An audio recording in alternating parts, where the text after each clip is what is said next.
Hi friends, welcome to Hyderabadi రుచులు. ఇప్పుడు మనం కాజు చికెన్ మసాలా కర్రీ తయారు చేయడం చూద్దాం. మంచి చిక్కటి గ్రేవీతో చాలా టేస్టీగా ఉంటుంది. రెసిపీలోకి వెళ్ళే ముందు నా ఛానల్ ఎవరైనా సబ్స్క్రైబ్ చేయని వాళ్ళు ఉంటే తప్పకుండా సబ్స్క్రైబ్ చేయండి.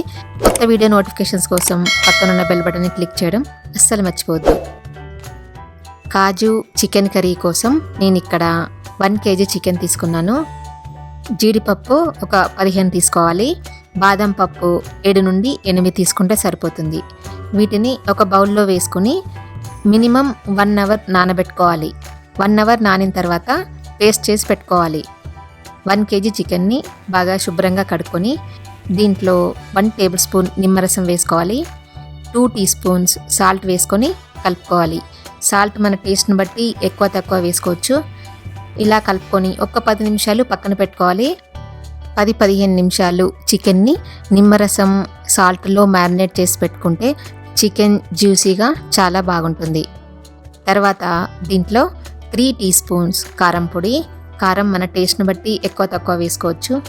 1.5 టీ స్పూన్ అల్లం వెల్లుల్లి పేస్ట్, 1.5 టీ స్పూన్ ధనియాల పొడి, 1/2 టీ స్పూన్ జీలకర్ర పొడి, 1/2 టీ స్పూన్ పసుపు, 1/2 కప్ పెరుగు బాగా బీట్ చేసుకొని వేసుకోవాలి. 2-3 పచ్చిమిర్చిని ముక్కలుగా కట్ చేసుకొని వేసుకోవాలి. ఇక్కడ నా దగ్గర బ్రౌన్ ఆనియన్స్ ఉన్నాయి, అంటే మామూలు ఆనియన్స్ని పొడవుగా కట్ చేసుకొని డీప్ ఫ్రై చేసుకున్నవి.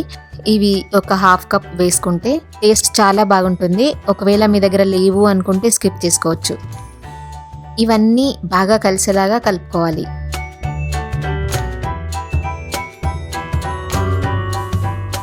ఒక 1 అవర్ పక్కన పెట్టుకోవాలి. ఎంత ఎక్కువసేపు మ్యారినేట్ చేసి పెట్టుకుంటే అంత టేస్టీగా ఉంటుంది. ప్యాన్లో 2 టేబుల్ స్పూన్స్ ఆయిల్ వేసుకొని వేడి చేసుకోవాలి. 2 బిర్యానీ ఆకులు, 2 ఇలాయచి, 3 లవంగాలు, 1/2 టీ స్పూన్ సాజీరా, 2-3 చిన్న ముక్కల దాల్చిన చెక్క వేసుకొని వేయించుకోవాలి. ఈ మసాలా అంతా 1 నిమిషం వేగిన తర్వాత చిన్నగా కట్ చేసుకున్న 2 ఉల్లిపాయలను వేసుకోవాలి. చాలా చిన్నగా కట్ చేసుకోవాలి. ఈ ఉల్లిపాయలు కలర్ మారే వరకు వేయించుకోవాలి. మూత పెట్టుకొని వేయించుకుందాము. కలర్ మారుతున్నప్పుడు ఈ ఉల్లిపాయల్లో 1/2 టీ స్పూన్ పసుపు వేసుకొని కలుపుకోవాలి. తర్వాత మనం మ్యారినేట్ చేసి పెట్టుకున్న చికెన్ వేసుకొని కలుపుకోవాలి.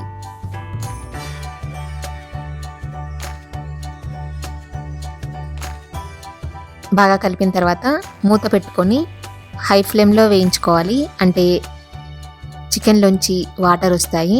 ఆ వాటర్ అన్నీ ఇంకిపోయే వరకు ఉడికించుకోవాలి.